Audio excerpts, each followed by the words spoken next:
श्री राधा कृष्ण भगवान की जय। आज इस वीडियो में हम सुनेंगे संपूर्ण श्रीमद् देवी भागवत पुराण की कथा हिंदी में। ये श्रृंखला का ये 30वां प्रवचन। अब तक की कथा में आप लोगों ने सुना देवी भागवत महात्म्य के 5 अध्याय और देवी भागवत पुराण के प्रथम स्कंध के 3रे अध्याय के 31वें नंबर के श्लोक तक ये कथा सुनी। ये क्यों सुन रहे हैं आप अथवा क्यों सुनना चाहिए देवी भागवत पुराण की कथा? शास्त्र कहता है जो मनुष्य श्रद्धा भक्ति से देवी भागवत पुराण की कथा क्षण मात्र भी सुनता है उस मनुष्य की कभी दुर्गति नहीं होती। ये महात्म्य के प्रथम अध्याय के 25वें नंबर के श्लोक में श्री वेदव्यास ने कहा।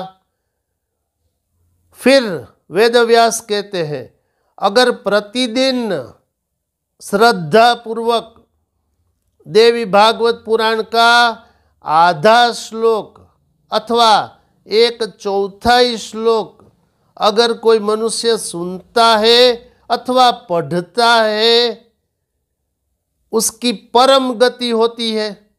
ये महात्म्य के 5वें अध्याय के 92 नंबर के श्लोक में श्री वेदव्यास ने कहा।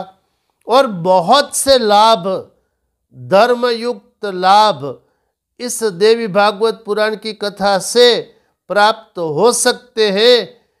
इसलिए कथा सुनेंगे देवी भागवत पुराण कथा हिंदी में प्रथम स्कंध के 3रे अध्याय के 32वें नंबर के श्लोक से आज ये कथा प्रारंभ करेंगे।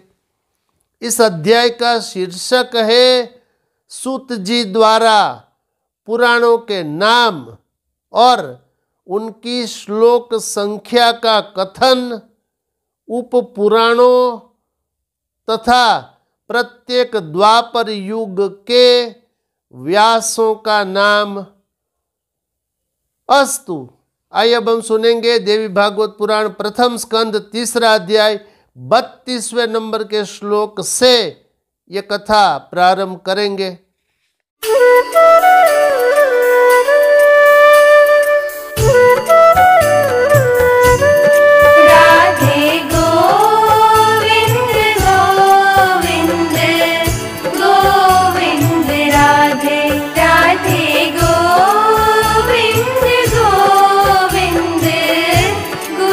बाईसवें में वाजस्रवा वेन, 23वें में आमुष्यायण सोम, 24वें में तृण बिंदु तथा 25वें द्वापर में भार्गव व्यास हुए।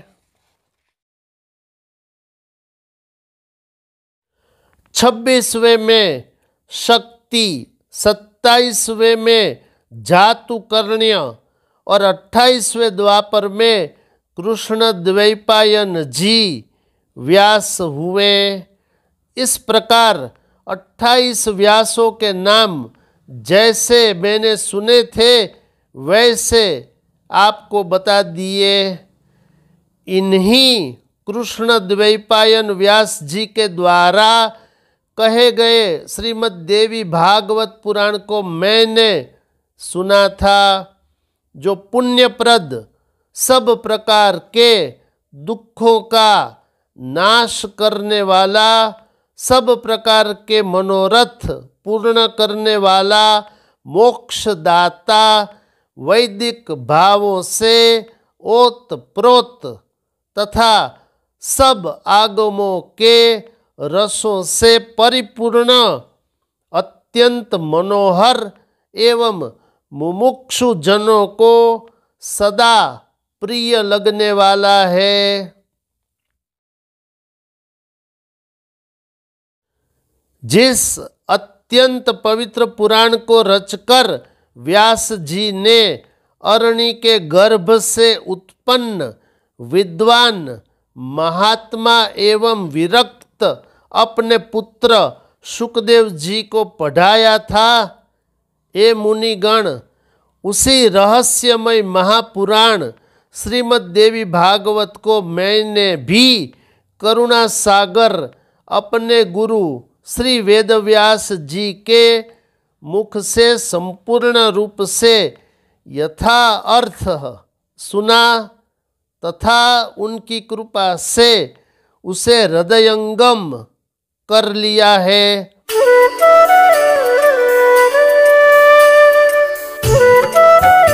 जिस समय अयोनिज एवं अपूर्व बुद्धिमान अपने पुत्र शुकदेव जी के प्रश्न करने पर व्यास जी ने रहस्य युक्त इस पुराण को सुनाया, उस समय मैंने भी एक साधारण श्रोता के रूप में इस महान प्रभाव वाले श्रीमद् देवी भागवत पुराण को सुन लिया।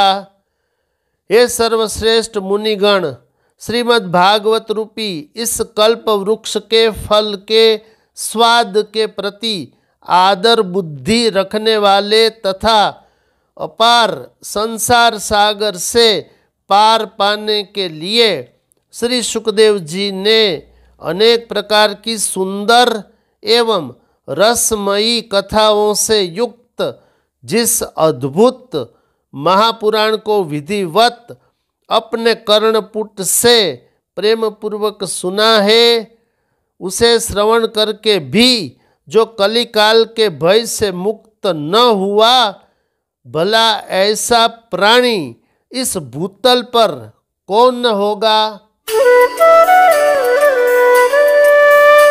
वैदिक धर्म से रहित तथा निकृष्ट विचार रखने वाला बड़े से बड़ा पापी मनुष्य भी यदि इस बहाने इस उत्तम श्रीमद् देवी भागवत पुराण का श्रवण कर लेता है, तो वह भी निश्चय ही समस्त सांसारिक सुखों को भोग कर अंत में योगी जनों के द्वारा प्राप्त करने योग्य भगवती के नाम से चिन्हित मनोरम तथा अचल पद को प्राप्त कर लेता है। जो प्राणी इस श्रीमद् देवी भागवत पुराण को प्रतिदिन प्रेम से सुनता है, उसके हृदय रूपी गुहा में विष्णु, शिव आदि देवताओं के लिए भी दुर्लभ सर्वश्रेष्ठ विद्या रूपिणी सज्जनों की एकमात्र प्रिया गुणातीता एवं समाधि द्वारा जानने योग्य वे भगवती निवास करने लगती है।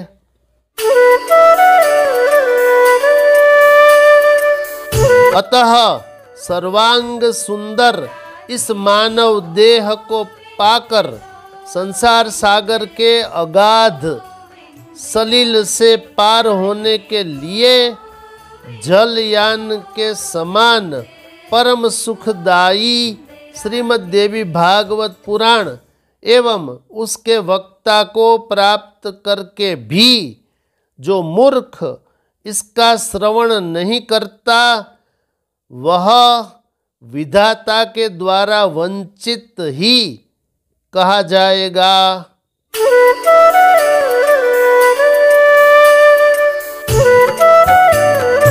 इस दुर्लभ मनुष्य देह में दोनों कानों को प्राप्त करके भी जो सांसारिक मनुष्य केवल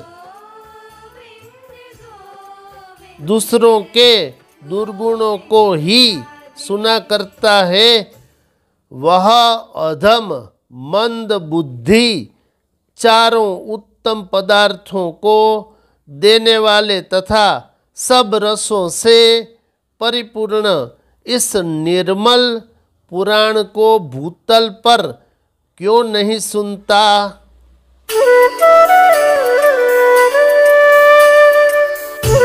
अस्तु, अब इस अंक में इस वीडियो में ये कथा यहाँ तक ये मैंने आपको श्रीमद् देवी भागवत पुराण के प्रथम स्कंद के 3 अध्याय की संपूर्ण कथा सुना दी। इस अध्याय में कुल 43 श्लोक है। देखते रहिए मोरे श्याम चैनल। इसे लाइक, शेयर, कमेंट्स, सब्सक्राइब अवश्य करिए। शेष फिर कभी।